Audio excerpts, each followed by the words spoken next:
Hi friends, మీ అందరికీ ఇప్పుడే మొత్తం రీసెంట్గా రాత్రే ఒక సంచలనమైన న్యూస్ అయితే బయటకు వచ్చిందనమాట. అదేంటో కాదు, పద్మభూషణ్ అవార్డ్స్ అయితే ప్రకటించారనమాట. అందులో మనకి మెయిన్గా తెలుగు నుంచి మన నందమూరి బాలకృష్ణ గారికి అయితే పద్మభూషణ్ అవార్డు అయితే రావడం జరిగింది. ఎందుకంటే ఆయన సోషల్ వర్క్స్ పరంగా కానీ హ్యూమానిటీ పరంగా కానీ కొన్ని వర్క్స్ చేయడం వల్ల ఆయనకి పద్మభూషణ్ అవార్డ్స్ అయితే రావడం జరిగింది. ఇతర కొన్ని సర్వీసెస్ అయితే చేస్తారు కదా, వాటిని అనుసరించి కూడా బాలకృష్ణ గారికి అయితే రావటం జరిగిందనమాట.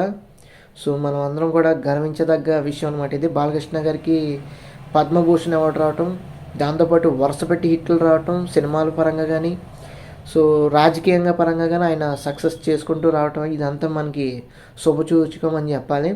సో అల్టిమేట్గా ఏంటంటే బాలకృష్ణ గారికి కంగ్రాచులేషన్స్ చెప్పాల్సిన అవసరం మనందరికీ సిద్ధమైందనమాట.